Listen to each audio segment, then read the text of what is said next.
And they made a point of making us aware of what sort of things can we say about the technology and what can't we say, what's marketing friendly, what isn't, and the importance of keeping the important things secret that need to be kept secret and what things have been protected.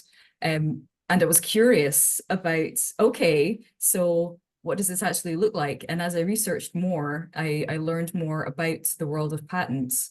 And I'm the sort of person that I like to read about things and learn about things. And being in this job, I'm reading about different inventions every day. I'm learning about all this different technology in different disciplines. And that really appealed to me.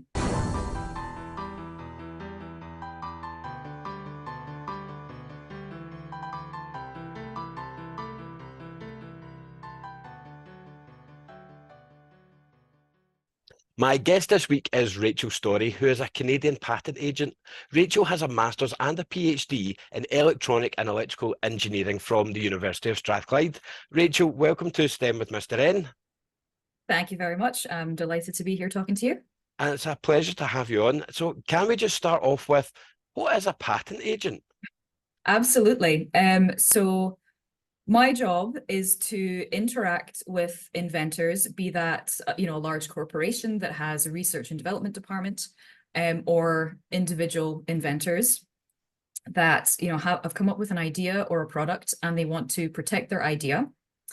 So I work with these people to draft a patent application that then goes into the patent office and is examined. And I also deal with what's called the prosecution of the patent. So once it has been submitted to the patent office, it's examined by a patent examiner. And more often than not, they find certain ways to say, hey, we're going to refuse this patent application. And it's my job to look at those rejections or refusals and write back to them, correspond, and say, well, wait a minute. It is inventive or it is new based on X, Y, Z.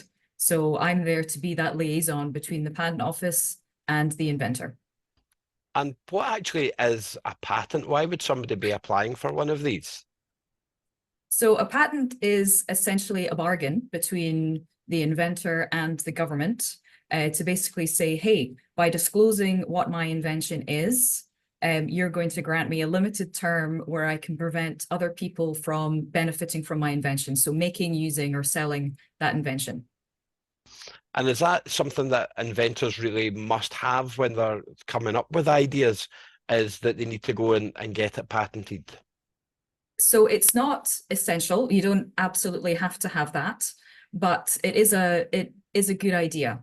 So if you have gone to the effort of coming up with some really fantastic brand new device that does something really, really cool that hasn't been done before, it solves like quite an important or topical problem, and you invent this and you're like, hey, I'm going to create a whole business plan around this. I'm going to go to market. This is my, multi-million-dollar idea that's going to set me up for life.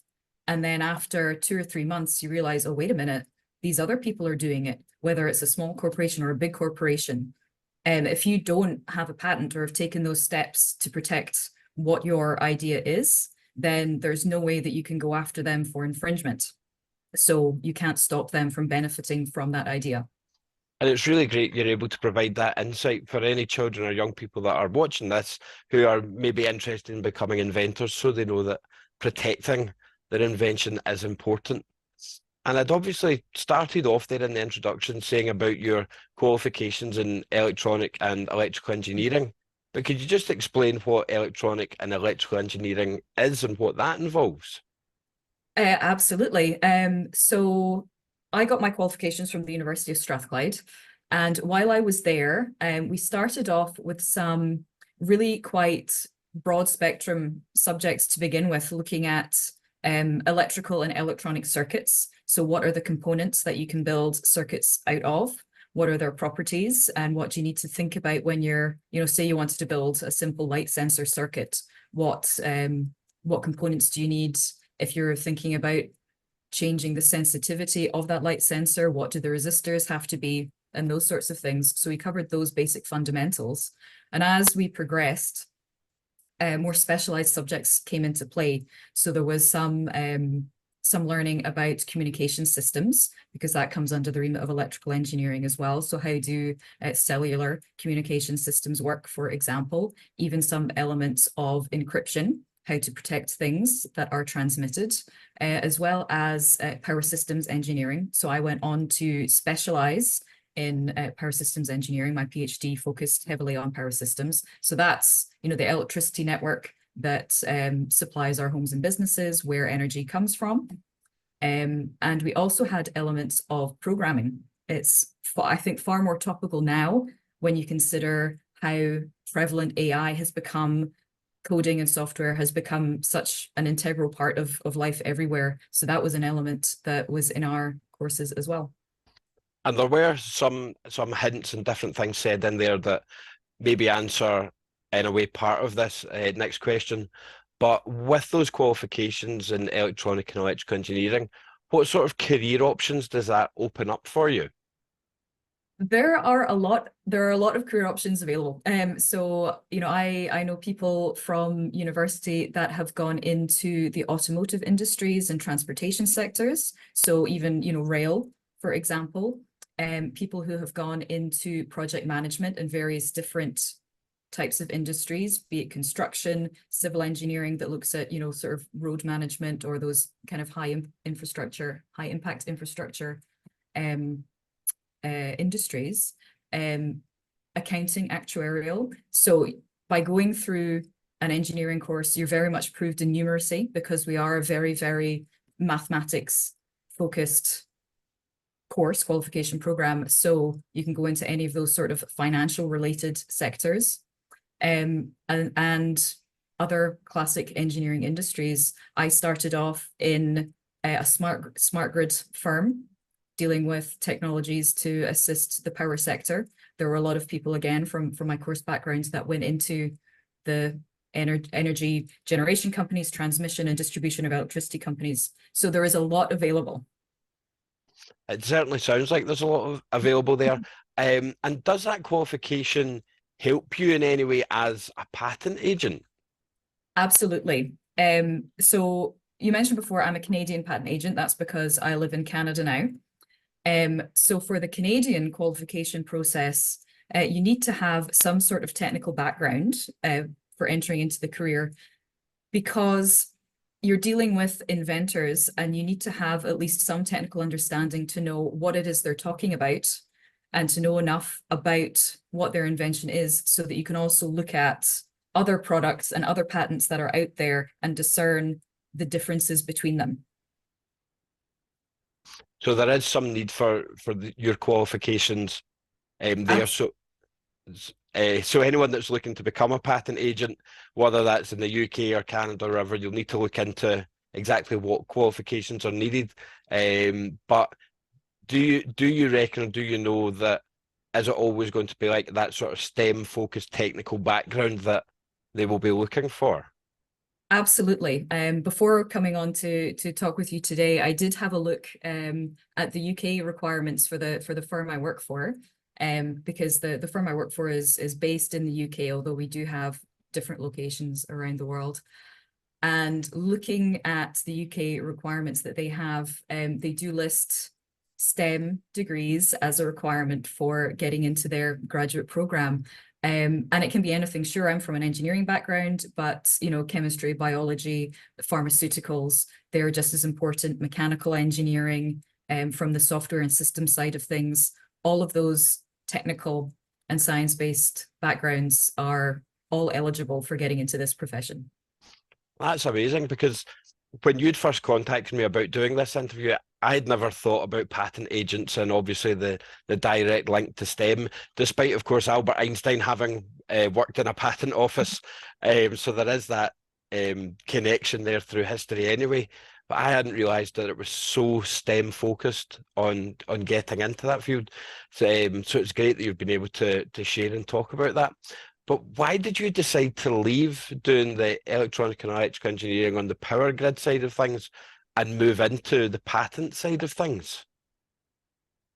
That's a very interesting question. So it sort of also coincided with when I moved to Canada.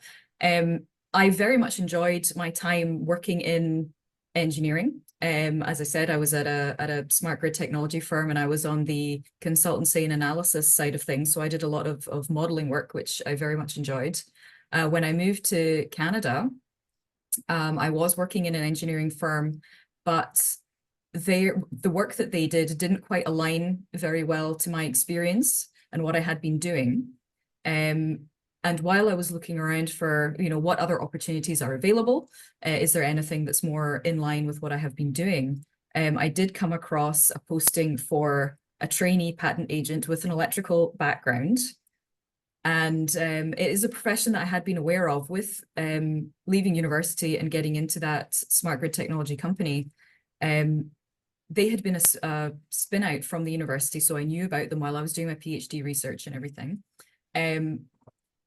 And they made a point of making us aware of what sort of things can we say about the technology and what can't we say, what's marketing friendly, what isn't, and the importance of keeping the important things secret that need to be kept secret and what things have been protected. And I was curious about, okay, so what does this actually look like? And as I researched more, I learned more about the world of patents. And I'm the sort of person that I like to read about things and learn about things. And being in this job, I'm reading about different inventions every day. I'm learning about all this different technology in different disciplines. And that really appealed to me. And that was it. Once I kind of figured, hey, this opportunity is available, let's go for it. And I've had no regrets. And that's also a great example of lifelong learning there as well, that you can continue learning and discovering new things as you go along. And as somebody who enjoys doing that, you've managed to land yourself in a great career for that sort of a ambition and thing that you enjoy. But it's also a great link now to go back into your past, since we're talking about learning. So where did your interest in Absolutely. STEM come from? So I was very, very lucky in that while I was in high school, there was an absolutely fantastic technological studies teacher. So I was looking back at this, and I don't actually recall having any real sort of, aside from basic mathematic learning in primary school, I don't think there was any real science exposure. It wasn't until I got to secondary school. And we were lucky enough to have a technological studies program. And we had a fantastic teacher who was really engaging. He set up fantastic experiments for us to learn about all sorts of different things. And that was awesome. Like, he made it fun and really engaging to learn about. And I really enjoyed that. And then we also had a program that was all about graphic design and technical drawing and technical design.